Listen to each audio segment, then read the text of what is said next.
So you can see, whoops.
Good afternoon, everyone, and welcome to another episode of PEMBA On-Demand.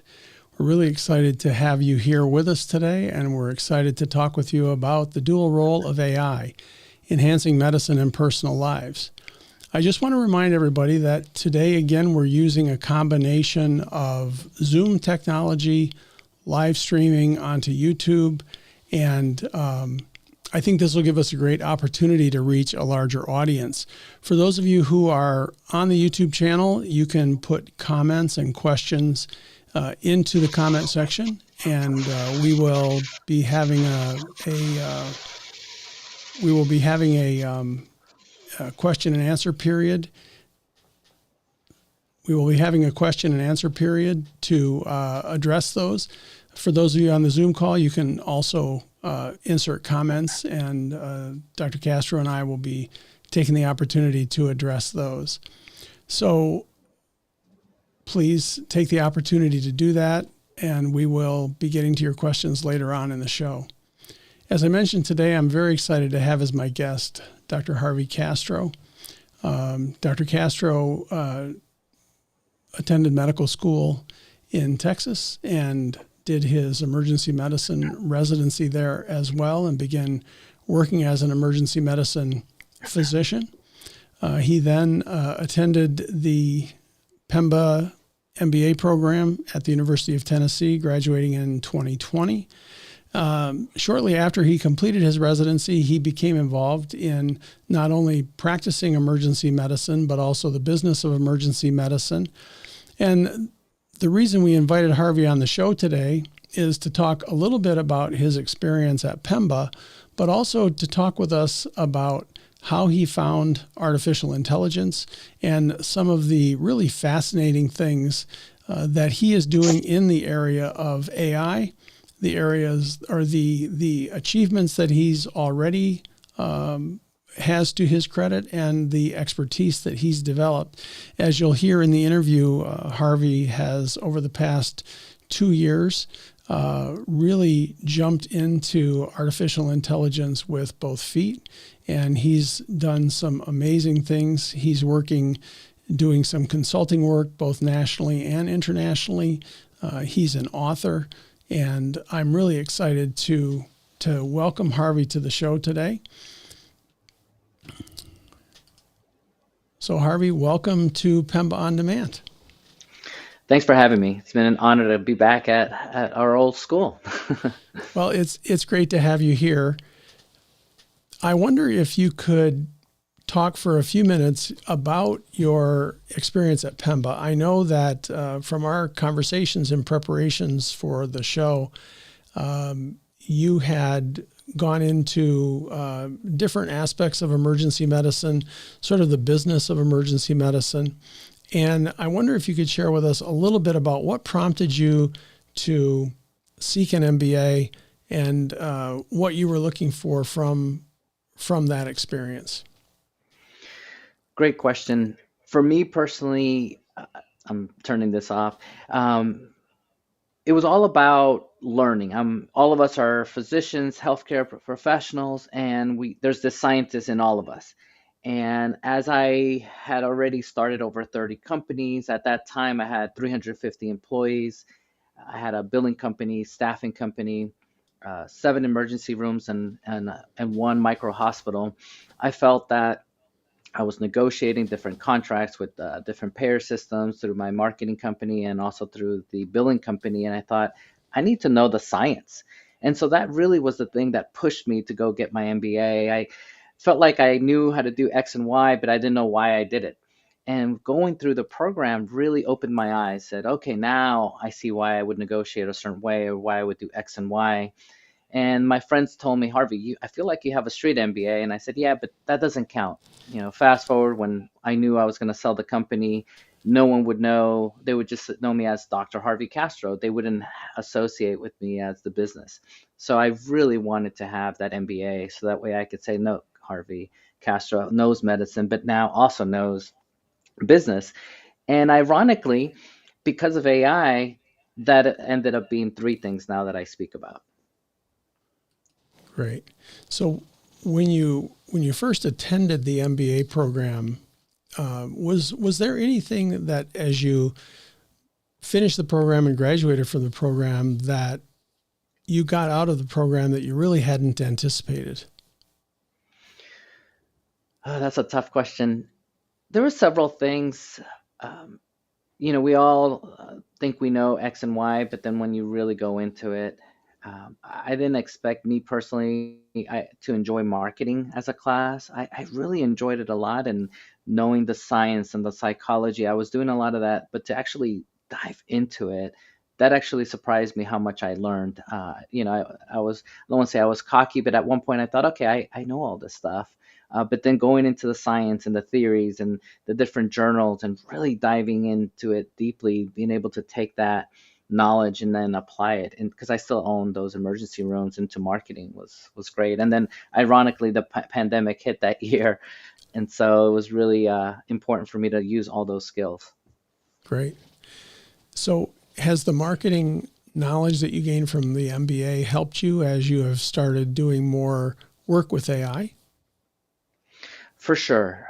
For me personally, thinking about how to leverage book knowledge with my MBA, with street knowledge, and using AI. To give you a case in point, I created my own digital twin, and now I can take all my school notes, everything that I did throughout that year, and enter it into my own, I call it my digital twin, and literally have a conversation with that material and take it to another level. And that's a quick example how I'm leveraging our school traditional way of learning plus artificial intelligence plus my mind, putting it together and producing something way different.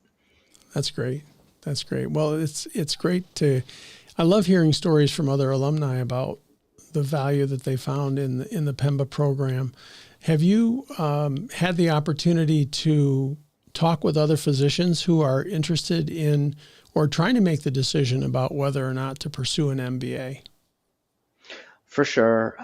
Many people, when they notice they have, especially on LinkedIn, they say, "Hey, you have an MBA and you're an MD. What do you think?" I immediately tell them, why I did it. I can't stress over and over when you're out in the real world and doing certain businesses. I almost feel like, yes, the MD is amazing, but I almost felt at times it was hindering me. People would just look at me with the filter eyes of, oh, he's just a doctor. He doesn't know business. And I really, for me personally, I felt like I needed that MBA. I could tell people I grow a company to 350 employees, but when they see my name, they don't get that. They see that MBA that sparks that question saying, something's different here. And then I have an opportunity to say, yes, I've done X, Y, and Z. Great. What, as you look back at your PEMBA experience, what is one of your fondest memories of the PEMBA program? Honestly, just the brotherhood there. It just seemed like everybody, we were cut from the same cloth. We all had that passion for healthcare, passion for our patients, yet we all had different angles to do it. Emergency medicine, as I am, or surgeon, been being able to talk about the same problems and just enjoy the practice of medicine, but with a business spin. It was for me. I'm a little biased in that it was nice to have just classmates that were colleagues that I could say, yeah, do you remember in med school when we had X, Y, and Z or residency, and then apply that into medicine. I think that was just so much fun. I just feel like the memories we had, the times we had together, I actually enjoyed my program a lot. It went by really quick too. It did seem to be a fast year, didn't it? When, at Yeah, least for me, it sounds like for you as well.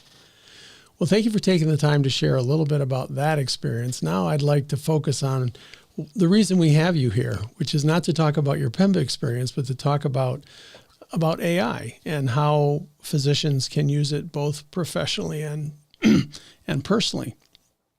So tell me a little bit about how you transitioned from ER doctor, business owner into an AI futurist, and what really got you interested? What sparked your passion in this area? yeah, I have to go way back. It was the first iPhone, and I'm literally in the emergency room coding a patient, and I told the nurse, "Hey, we need to start an IV drip." And she went and got the textbook, go through, got a calculator, double checked the reference table, and calculated and said, "Okay, I got it. Let me go get the med." And I'm looking at the iPhone thinking, I bet I can create an IV med app. And within a month or two, I had the app on the App Store, and it went viral. It was the first thing in the world that had anything like that. And fast forward, the reason I like giving that as a background story, I'm sitting in this office, happened to be on a website that happened to be ChatGPT on the first day. And I think I found it by mistake, and I'm playing with it, and I thought, oh my gosh, this is going to change medicine. And I remember that day, as I was acting like a little kid, I went running to the kitchen, told my wife, I'm going to write a book on how this technology is going to change healthcare. And she looked at me, she's like, honey, don't do that. People are going to think you're crazy. People don't know what you're talking about. Don't do it. And I actually like stopped. I started writing and I stopped. And then I thought, you know what? My heart and passion tells me to do it. So I went ahead and pushed forward, and it was published right away within a couple of weeks. Then fast forward, having that ability to use artificial intelligence plus medicine to do more just blew my mind up. I thought, man, there's so many different applications that we can do. And with the rising cost of healthcare, I thought some of these things, if we can lower the cost and improve the care, man, it's a win-win for the patient, for the profession. And then as I started really diving in, I thought, man, this might save people from early retirement, from burnout. And if it's done correctly, this actually, I think, could save lives. And so that was the main point that I thought I'm just going to jump all in. Great. Well, it sounds, it's interesting that you just fortuitously came across this, but I wonder, I know you did your undergraduate degree also in biomedical engineering. So I assume you were a person who was, as you were growing up, well, tell me a little bit about what your interest in computing and technology was even before you decided to pursue a career in healthcare. I've always described myself as this nutty professor type of person. Anything I see, I personally don't tell myself there's a limit. Um, just to go back, really back, I come from really nothing, poverty, indigent. My mom was a teenager when she had me, no dad in the picture. And so in my mind, I thought, man, I really need to kill it when it comes to whatever I put my hands on. And so I was always fascinated with gadgets, phones, different items that were out there. And I was always that person that would be able to trink it. Even if I couldn't afford it, I would try to learn the science behind it, how it would work and how it could apply. And so my brain was just wired that way to the point where when the first iPhone came out or the Apple Vision Pro or just any gadget, back then the Google glasses, I would do my best to try to get them and show people how that could change being used. And being a doctor with doctor vision in the sense that I'm biased towards healthcare, everything I see, I'm always thinking, ooh, that would be a great application for X or Y, or that'd be great in the emergency room.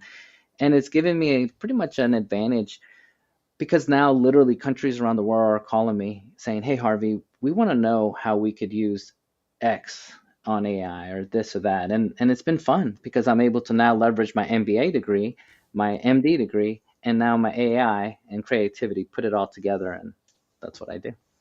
Great.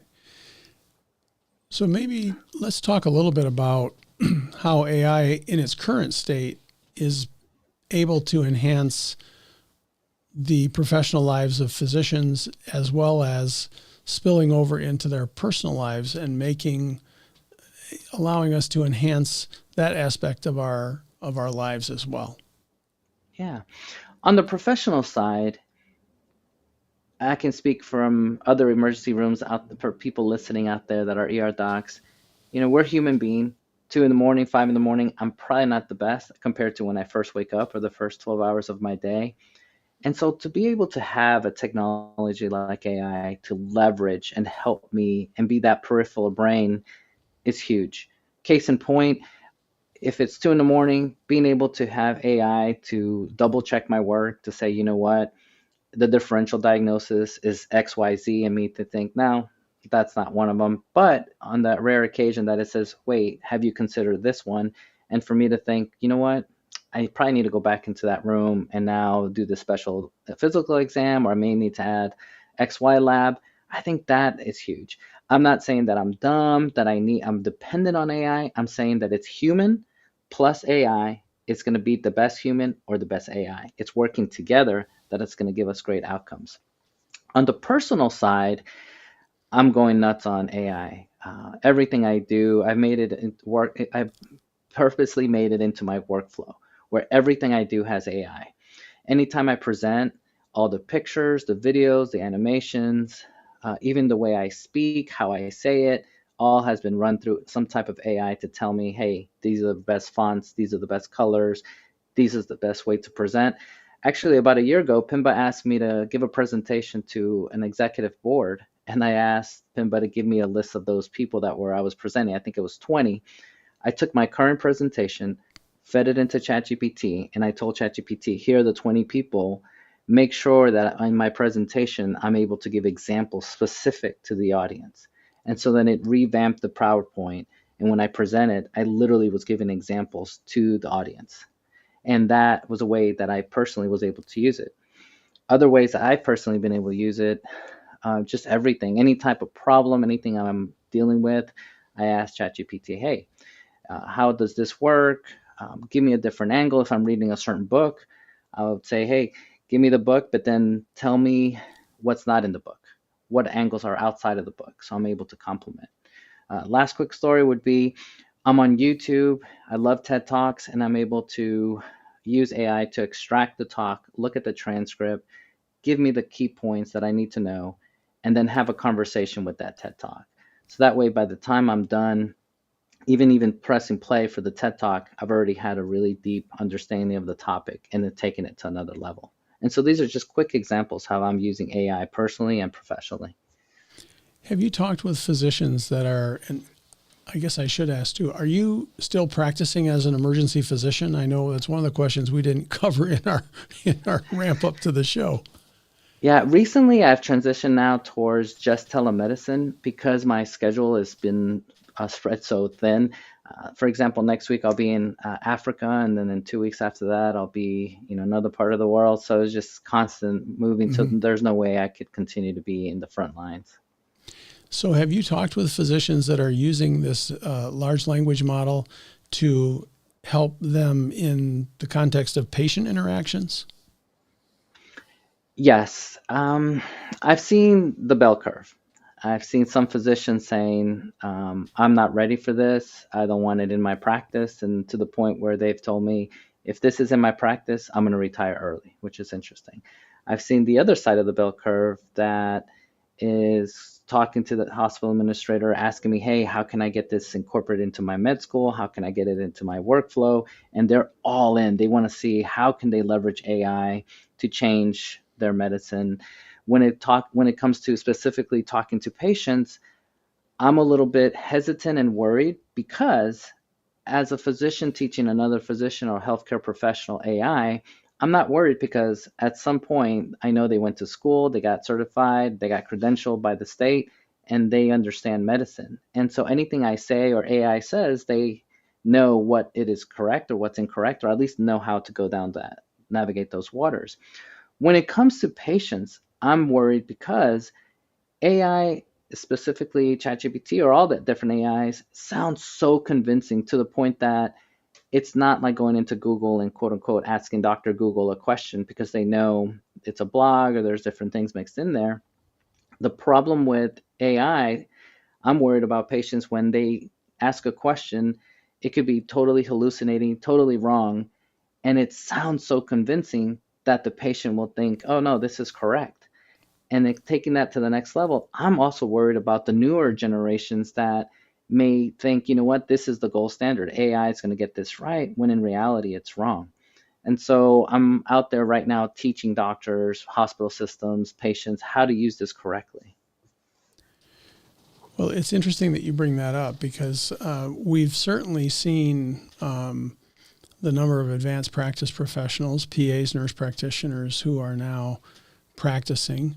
And this may be a little controversial, but do you think that AI, because of the problems that we still see with accurate information, that either a primary care physician or an advanced practice professional could have a false sense of confidence from using ChatGPT that may, as you said, may actually provide the wrong information for the patient rather than continuing to depend on specialists and consultants in the way that we historically have done in the past? I see it as the great shift. Family practice doctors, generalists are going to start feeling that they have more ability to go into the different specialties because of AI.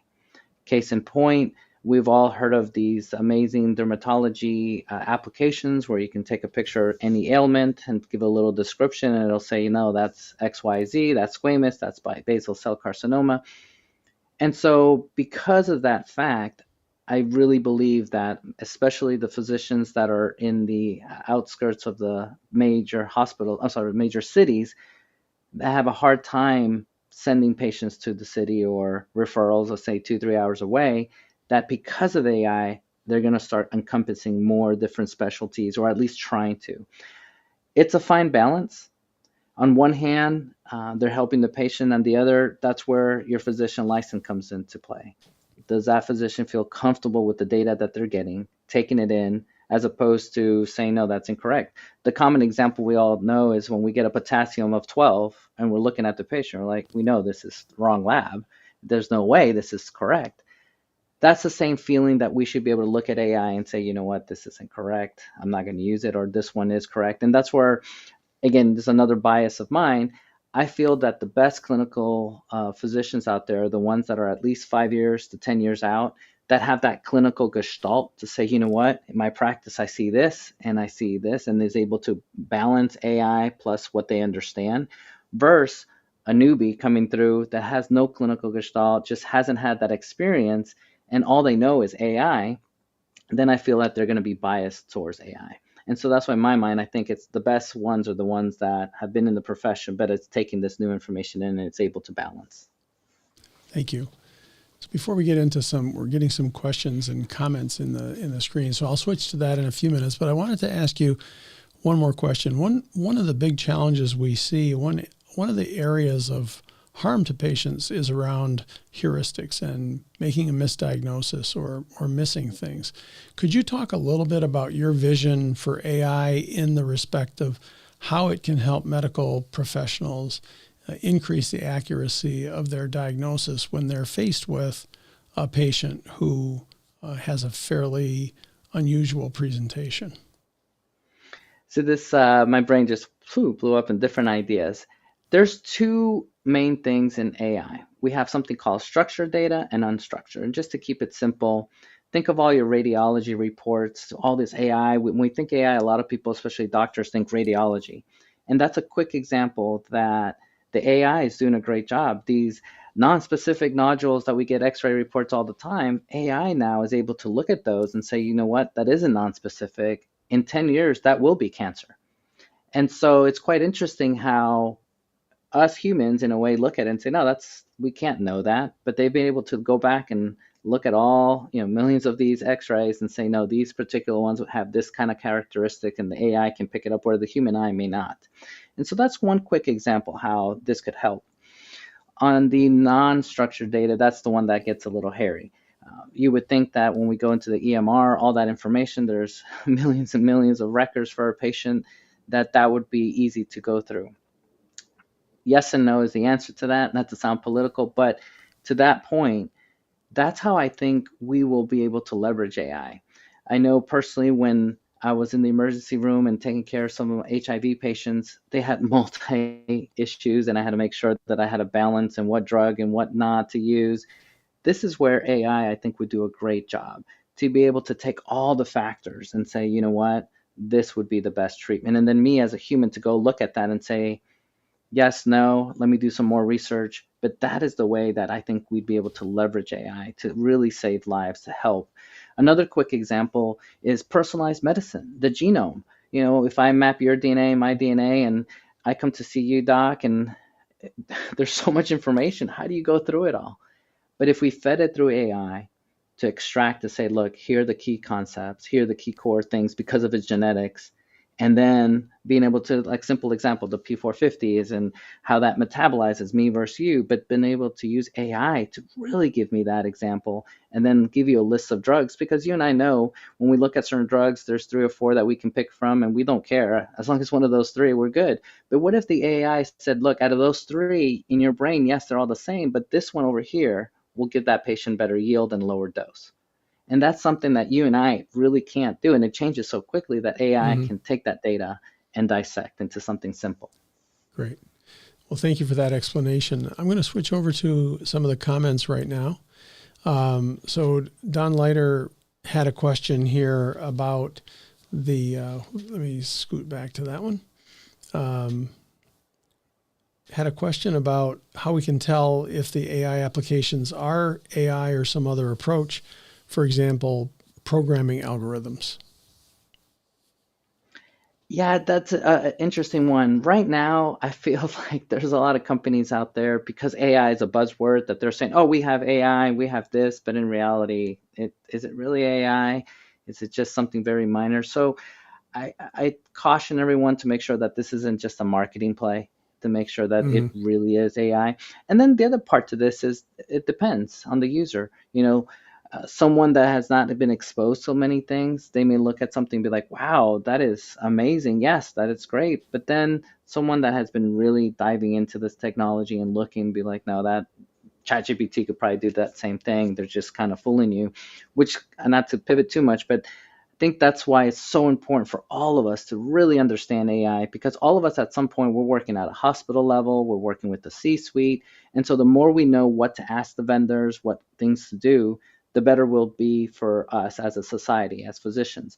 The second thing I tell doctors is we need to jump into these startups and Microsoft and everybody that's claiming to sell us a widget in AI. Because wouldn't you rather it have the hand of a physician and you be proactive in being the development side, as opposed to they made a product that may not fix the problem that we need, and then the administrator is told, here you go, you're going to use this. I'd rather be that doctor that's Mm-hmm. helping develop that product. That way, when it hits the front lines, I know this is the product that we actually need. So much in the same way that we see physician leadership in electronic health record software, AI is just another opportunity, and really it's a necessity for us to be able to understand the technology and to define how it can best be used to benefit patients maximally. True. So Dr. Guzman asked a question about privacy concerns with ChatGPT or other AI resources. Yeah, excellent question. If you're using it in healthcare, we must make sure that this is HIPAA compliant. To make sure that it's HIPAA compliant, we need to make sure that our servers through Microsoft or whatever which way we go, that we sign a document and that we understand that HIPAA link, let's just say, between the person and ChatGPT is secure. That way, it's made sure that that's done, and there's got to be a signature between both sides. The second thing is my clinical data that's going up to the cloud. There are ways of creating the product where your data or the patient's data doesn't go to ChatGPT. Simple idea would be to use something like Llama 3, use that quote unquote ChatGPT equivalent, and literally put that whole algorithm on the hospital server. That way, when a question's asked, it's literally asking within the hospital walls and it's never going to the cloud. That information would be secure. That would be a simple way that the patient could use it. And that would take care at least of the HIPAA and the privacy section for that issue. Now, the second question would be, well, what if it hallucinates? And that's where you as a healthcare professional come in.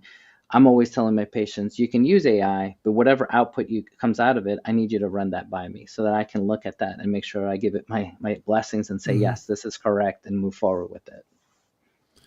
And that kind of goes a little bit into Dr. Cannon's question as well, as the question of liability is always going to come up when we kind of delegate certain things. And I think delegating to AI is another example. And it looks like his basic question is how will that liability question be addressed? Is there any sense right now in the industry as to how this is being looked at from a risk compliance or medical malpractice liability situation?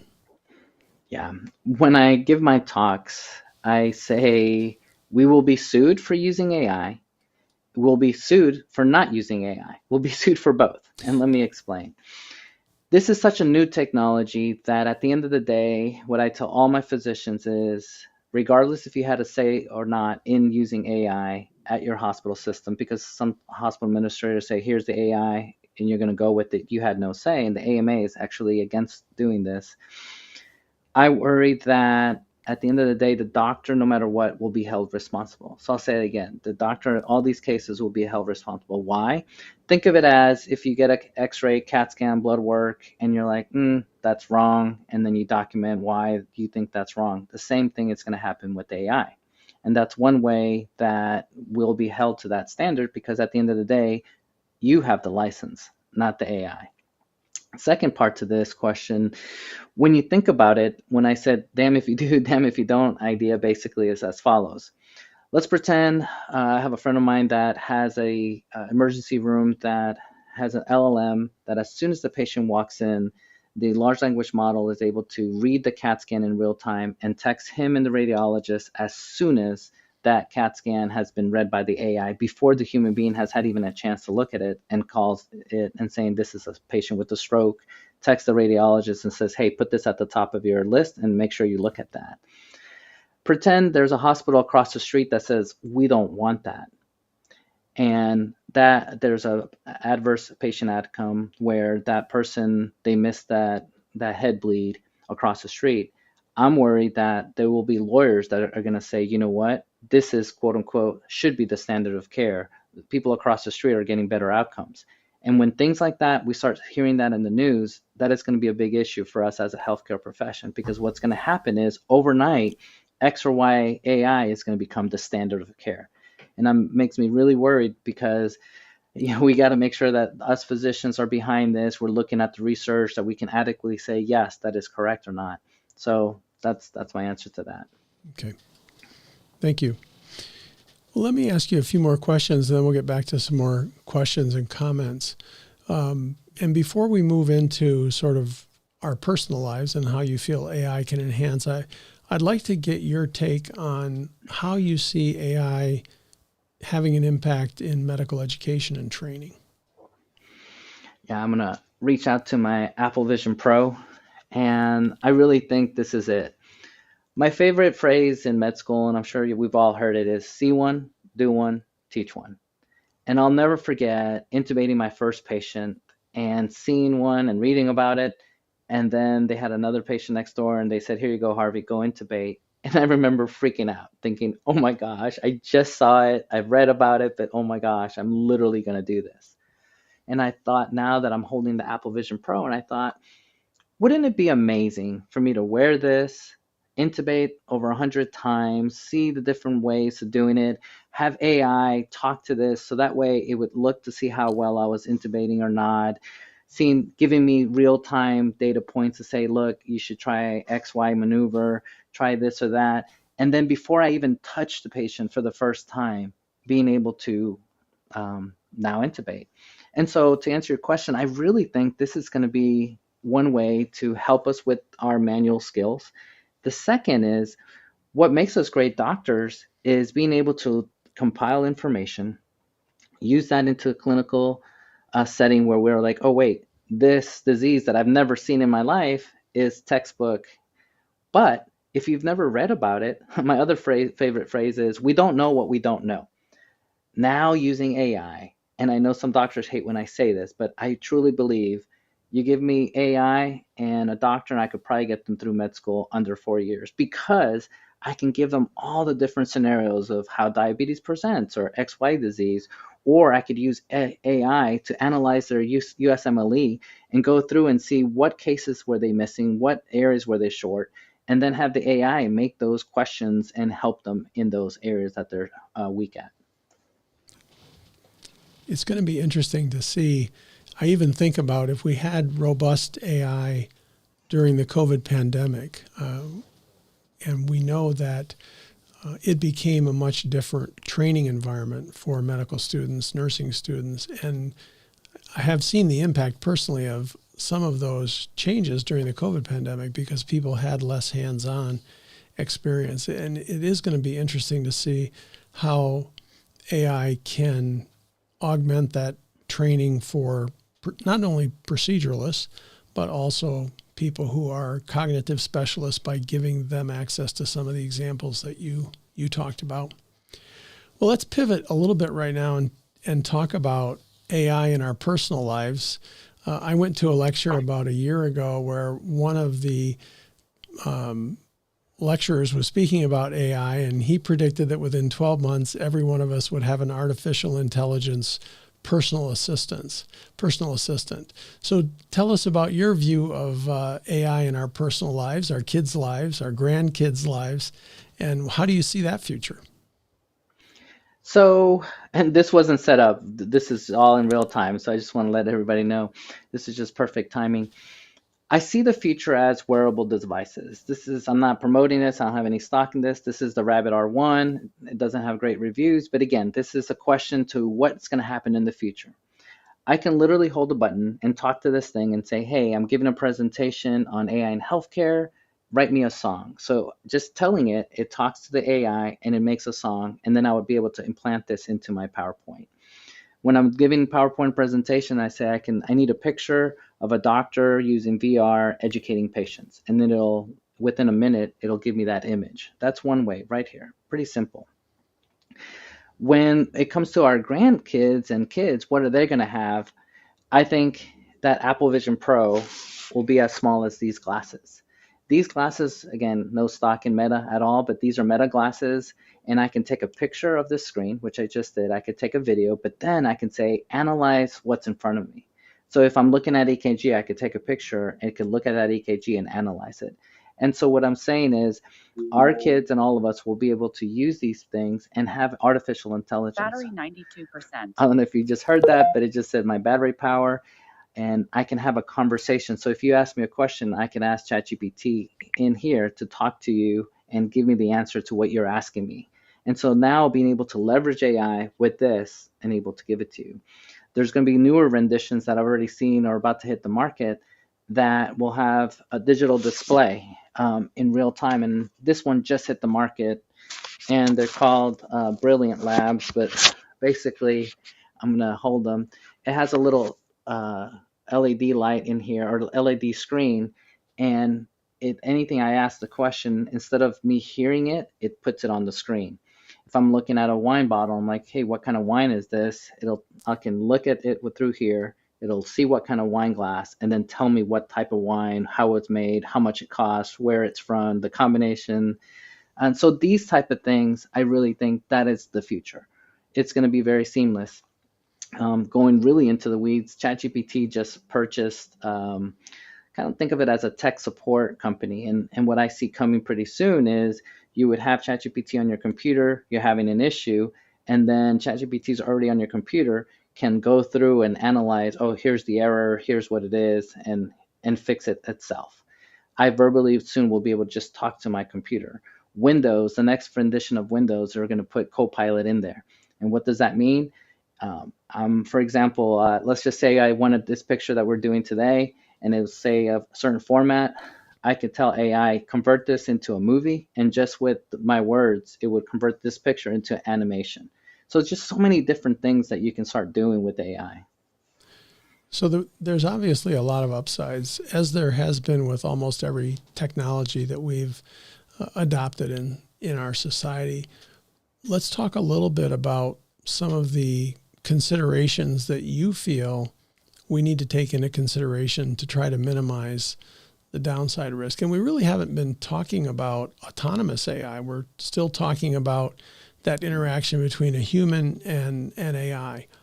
But there is a lot of concern when AI becomes autonomous. I think I was talking with Dr. Babu last month on our live stream, and he talked about level 1 through level 5 with artificial intelligence. And right now, nobody's at level 4, nobody's at level 5. But what are your biggest, if you have any, being as passionate as you are about AI, do you have any anxieties or concerns that you think we need to be especially thoughtful about as we roll this out into healthcare beyond the privacy issue that you mentioned and things like that? Yeah, two things come to mind. Number one, we need our own AI in healthcare. We need one that is reinforced by the right doctor. So if I'm an ER doctor, I only have business in ER medicine. I should not be looking at a large language model and doing reinforced learning in dermatologists because I'm not a dermatologist. Unless it's an ER dermatology, then I do have business there. Same goes for surgery. So moving forward, when we start looking under the hood saying, okay, what am I using? Make sure that it's something very specific to your field. Not that they're trying to take something, because if they take it outside of your field and try to push it into your field, it may more likely hallucinate. Another thing to keep in mind is let's make sure that our body of knowledge is the right one that's training these algorithms. So is it PubMed? Is it recent studies? What is it that's being put into the system? Quick case in point, when ChatGPT was made, they were paying people in Africa to do reinforced learning, but some of these individuals were not doctors. And so some of this information that we're seeing in the medical world was reinforced by non-doctors. So that's an error. So we need to make sure that we do that in the future. Now, to answer your question 100%, my biggest worry is, it's going to sound crazy to you, but I am worried that as I start looking at the large language models, the IQ has been from 100, which is average person. Now it's probably around 120 to 140 to 150, depending which algorithm you're playing with. My worry is that in the near future, and I say near future, in the next 6 months, we're going to start seeing some large language models with an IQ roughly between 160 and 180. And as this continues to grow, it's going to get to the point where not a single person in the world will have the highest IQ to be able to verify this information. And that scares me because the output, it's going to be really hard to analyze and say, is this even real or not? And then once we get to that IQ and level 5, I'm personally worried that we need to make sure we have some kind of kill switch. So if something happens, that we can say, you know what, we're turning this off. And unfortunately, a lot of these providers that are creating this AI is already putting it into the internet to train and grow. And so I'm worried that if this really grows, I don't think there will be a kill switch. So how can we ensure as a healthcare organization, or working in a healthcare organization, or working in a society that is going to become more reliant on AI, how do we make sure that the corporations that are providing us with these tools have these safeguards in place? What is our ability as an individual physician, or even a member of the American Medical Association or the American Academy of Pediatrics? How do we influence those decisions?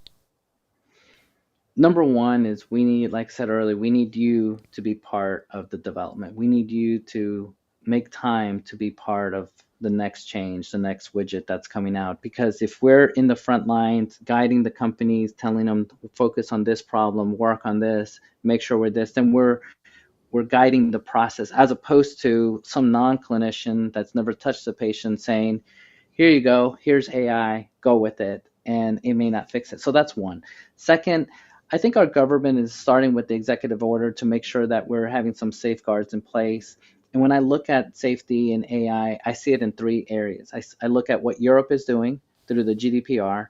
I look at California to see what they're doing. And then I look at the United States. And between those three, I really think there's a bell curve. At one side, if you're too conservative and too restrictive, then innovation lacks. And I feel like that may harm our society, our patients, our profession. But on the other hand, if we let this go too much, then there's dangers. So it's that fine balance. How do we do it? And that's why I keep saying, I think in my heart, it says having you as a healthcare professional in those front lines, also working with the startups, working up with Microsoft, the big dogs, to say, you know what, this is the way, and showing leadership in medicine and AI. Thank you. So we have another couple of comments here. Don put another comment in about, I think responding to your comment that we want, just like now when people Google something or they use ChatGPT to get information, medical information, we still realizing that the information may not be accurate. They still need to run that by a physician or by their provider. How does that really help facilitate this or increase the use of AI versus just adding another step in the process. Yeah, and I get it. Unfortunately, with AI, it's not like AI picked the wrong stock and you lose money. If AI makes the wrong decision, people die or get harmed. So it's not the same. With that said, one idea that I tell my patients right now is the next time you see your doctor, use AI to make the best questions. The average doctor and patient only get 13 minutes together. But if I know that patient, or if I'm the patient and I know I have diabetes, hypertension, high cholesterol, and I have XYZ that I really want to talk to my patient, I'm telling patients, again, careful with HIPAA and making sure what you're putting in your identifiers, but put into AI and have AI list the best questions, follow-up questions, so that when you're in front of the doctor, you can say, hey, doc, here's my concerns, as opposed to going to the doctor and really not knowing where that conversation's going, being proactive about your health. And I think that'd be a quick, easy way to really get the most out of AI and human for your healthcare profession. Dr. Guzman also talked about the see one, do one, or see one, do one, teach one, and then she put in the comment the fourth element in there is make it better. Does AI help us accelerate our technical proficiency? Are there studies out there right now that look at either trained physicians already becoming more skillful or people who are going through their medical education experience who are able to perform at a higher level who use AI? I haven't seen that study, but I wouldn't be surprised if it's already out there. I personally can't see it not helping. Again, knowing what you don't know is huge. Being able to really extract and learn is key. I remember my mom telling me you can learn by your own mistakes or learn about reading it in a book. Well, in my opinion, I'd rather AI help me through this education process than making that mistake on a patient. I agree. So we're getting to the point where we're kind of wrapping up the show. We're down to about the last 10 or 15 minutes. So I wanted to give you a chance to really maybe expound a little bit more on thoughts and advice that you might have for our listeners about how they could get involved. And we've talked a little bit about that, but also where they could find more information. I know you've written several books. And would you mind sharing with us that information? And we'll also include that in the show notes from today's show. But also any other thoughts about good resources for those of us that are interested in becoming engaged as AI is being developed for us? Great question. I actually wrote a course. It's online and 24/7. Anyone can take it. It's basically, and I'll give you the link, but it's AI in healthcare for my eyes. And I want to say it's got over 70 hours. So I made it in such a way that anybody could just take little parts and look at the ethics, or how can it work in treatment? How can it work in robotics? Or how do I even set up an account? So it goes through all of it. The second that I tell people when I give these talks is make sure that you're following people. Obviously, I'm biased. I'm going to say follow me because on my website, I put my digital twin where you can literally go on my website. It has all my books, which you asked, they're all on Amazon. So just type in Harvey Castro on Amazon and you'll see about 20 different books. And then you can reach out to me. I'm always on LinkedIn, and my social media is Harvey Castro MD on everything. So just literally go to any social media and just type in Harvey Castro MD and you'll find me. But what I tell everybody is make sure that you're following the bell curve. Make sure you're looking at people on the right, people on the left, the haters that hate AI and the people that love AI. That way you see both sides. You want to get balance. Hit me up and I'll send you a slide that has just different YouTubers that you can follow that kind of give you, pie in the sky guy, but then the people that don't. And I really think that's the best way to learn. I'm biased again towards LinkedIn. I love going on LinkedIn because when I see trending news or things that are coming, it's helpful. I do a lot of advisory for the country of Singapore and the Texas Medical Association. I've been doing a lot of work also with Fox News. So every time anything like that comes, I'm always pushing it out on social media.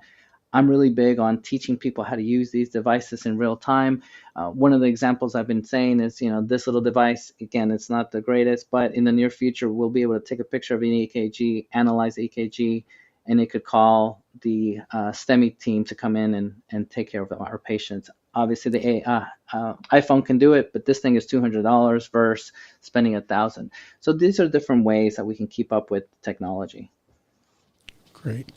Well, yes, I'd appreciate it if you could send us the links, and we will include those on the PEMBA On-Demand YouTube page. And I will also be including Harvey's links for his LinkedIn, and it sounds like it's relatively easy to find you on any social media channel, but we'll push those out there as well so that people who have questions, as well as a link to some of the books that you have available on Amazon for people who are interested. Well, I really appreciate you taking the time to join us on the show today, Harvey. This has been great, and I look forward to having more conversations with you. I think AI is definitely going to be something that we see grow exponentially over the next months to years. And it's interesting. I'd never heard anyone say how the IQ of these large language models is going to increase. So it's a very interesting phenomenon. I'm sure we'll have you back to give us some additional insights over the next ensuing months. It would be fascinating to see how things develop. Well, I honestly thank you so much. Honor to be back at my MBA school, and it's been fun. So thanks for having me. Appreciate it. Well, thank you again. So that wraps up our live stream for today. I want to remind you that PEMBA On-Demand podcasts are released bi-monthly on Thursdays, and I would encourage you to subscribe to those. On September 5th, Dr. Juliana Reese, who is a PEMBA alumnus, will be our guest on the PEMBA On-Demand podcast. Dr. Reese is the Director of Healthy Tribes Program at the CDC National Center for Chronic Disease Prevention. She's an American Indian of the Navajo tribe and will be discussing From Heritage to Health, a Native American leader's journey to improve chronic health disparities.